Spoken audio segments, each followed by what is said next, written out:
આજે આપણે કોઈ પણ જાતની ચટણી કે સોસના ઉપયોગ વગર નાની નાની ભૂખ માટે ટેસ્ટી અને ચટપટી એવી મમરાની ચટપટી બનાવીશું. તો કંઈ ટેસ્ટી એવું ખાવું હોય, વધારે મહેનત ના કરવી હોય, વધારે મસાલાઓ ના વાપરવા હોય, ત્યારે આ રેસીપી એકદમ પરફેક્ટ છે. એકવાર આ મમરાની ચટપટી મારી રીતે બનાવશો ને તો ગેરંટી છે કે ઘરમાં બધા તૂટી પડશે અને ખાવાની તો ખૂબ જ મજા આવશે. તો hello friends, welcome back to foods of fitness. હું છું અંકિતા વણજારા અને ચાલો રેસીપી શરૂ કરીએ. તો હવે સૌથી પહેલા કોઈ પણ જાતની ચટણી કે સોસના ઉપયોગ વગર ચટપટી એવી મમરાની ચટપટી તૈયાર કરવા 2 મોળા મરચા, થોડા લીલા ધાણા, 1 નાની ડુંગળી, 2 ટમેટા, 1 લીંબુ અને 2 નાની કાકડી લીધી છે. આ કામને હજી તમારે ઝટપટ કરવું હોય તો કાકડી, ટમેટા, ડુંગળીને સાથે ચોપરમાં ચોપ કરી લેવાના. અત્યારે મેં એને અલગ અલગ ચોપ કર્યા છે.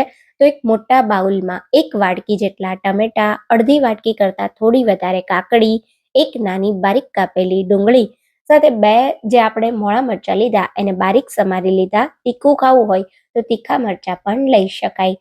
સાથે મેં અહીંયા એકદમ ક્રિસ્પી હોય એવા સિમ્પલ વઘાર્યા વગરના મોળા જ મમરા તો 3 કપ જેટલા લીધા છે, એને ઉમેરી દઈશું.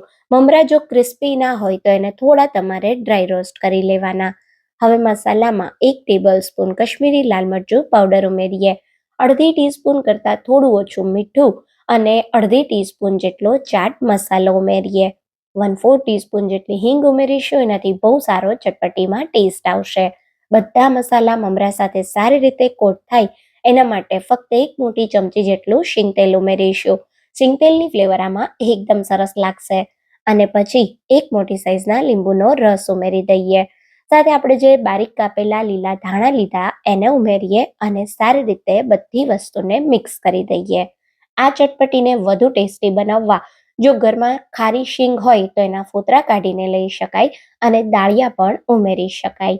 હવે બધું મિક્સ થઈ જાય એટલે ઉપરથી 1 મુઠ્ઠી જેટલી બેસનની સેવ અને સાથે થોડા લીલા ધાણા ઉપરથી સ્પ્રિંકલ કરી તરત જ આને સર્વ કરો. ખાવાની એટલી મજા આવશે કે તમે એકવાર આ રીતે મમરાની ચટપટી બનાવશો ને તો મને યાદ કરશો.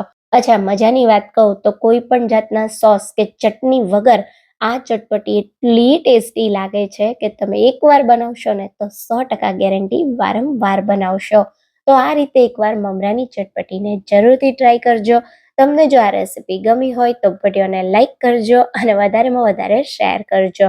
તો ફરી મળીશું એક નવી રેસીપી સાથે. પણ હા, એ પહેલાં મને જણાવજો કે આ રેસીપી તમે ક્યારેય ટ્રાય કરી છે અને કરી છે તો તમે આ રેસીપીને કયા નામથી બોલાવો છો. તો રેસીપીનું નામ કમેન્ટ કરવાનું બિલકુલ ના ભૂલતા. તો ચાલો ફરી મળીશું એક નવી રેસીપી સાથે. ત્યાં સુધી થેન્ક યુ ફોર વોચિંગ.